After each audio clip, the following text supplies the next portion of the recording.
Hi everyone, so this is going to be the third video of how to use rectangles to estimate the area under a curve.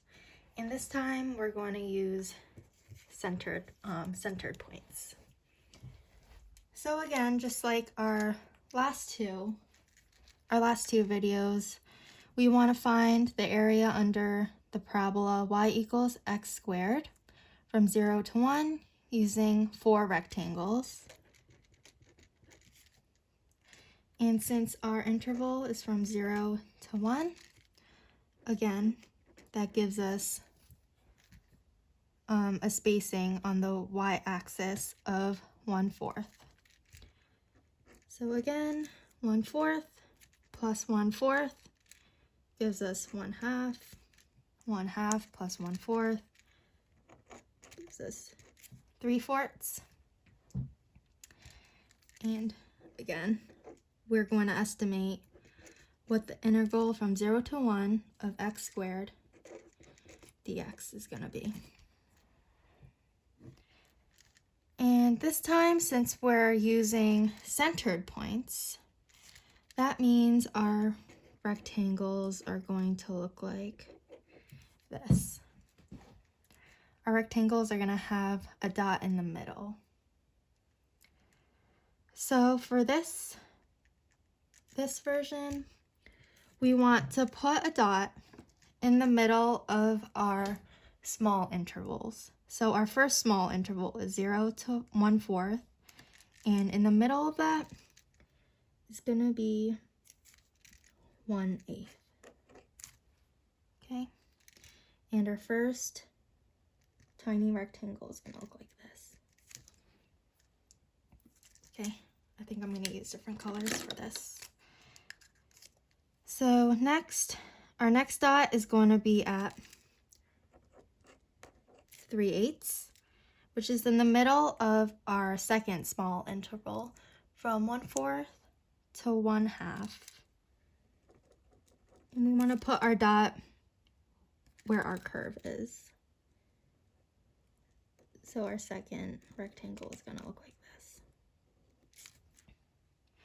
Next, we're looking at 1/2 to 3/4.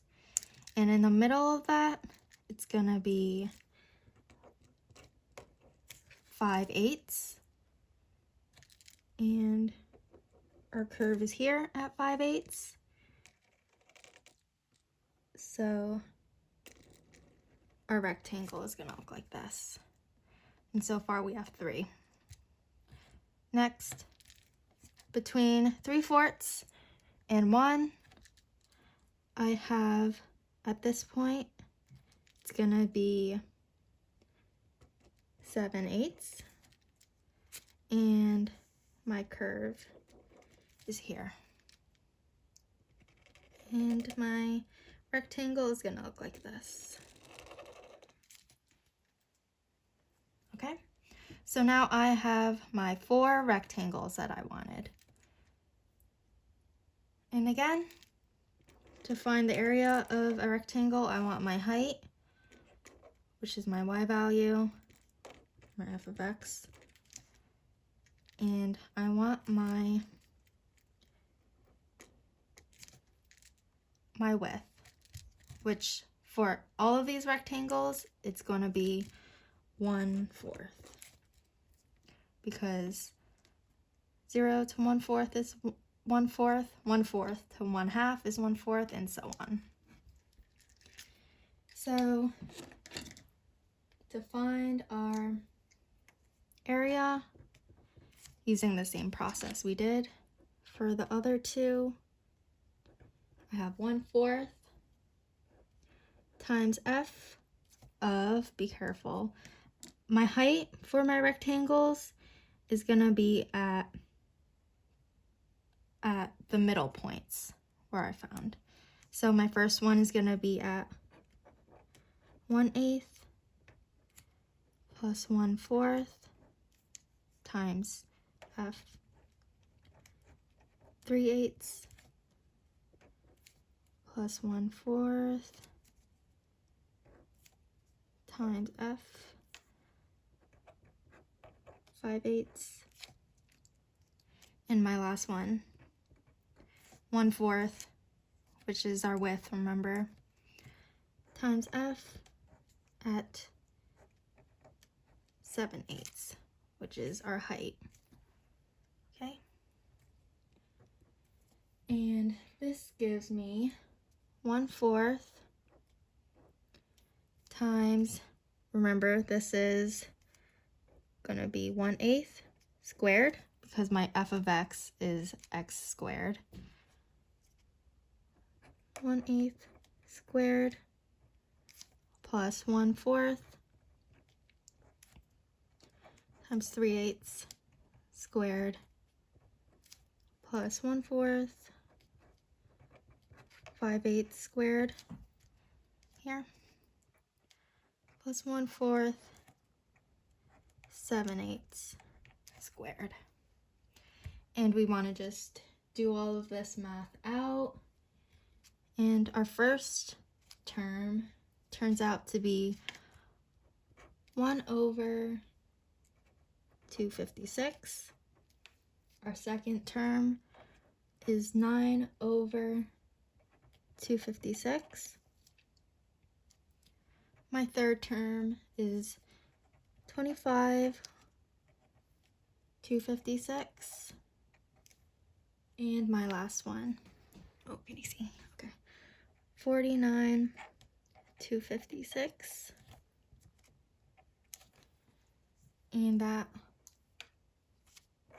adds up to 84/256, which is approximately 0.328125. Okay, so this means that if we find the total area of all of these rectangles, we get this number right here that we just found. And comparing that to our actual area under the curve, it's 0.333, and that's pretty close. Okay, looking at our other methods, I have my left endpoints one here, and this turned out to be a little bit under because I'm missing my triangles here. Okay, looking at my right endpoints, our estimate turned out to be a little bit over because I have this extra area.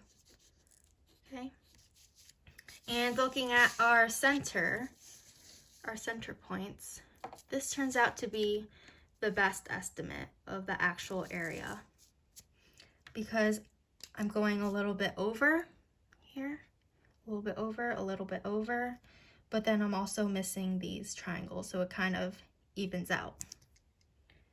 So this is the third way to use rectangles to estimate this integral from 0 to 1 of x squared dx, and that we estimated that to be 0.328125. Okay, and that's how you use center point.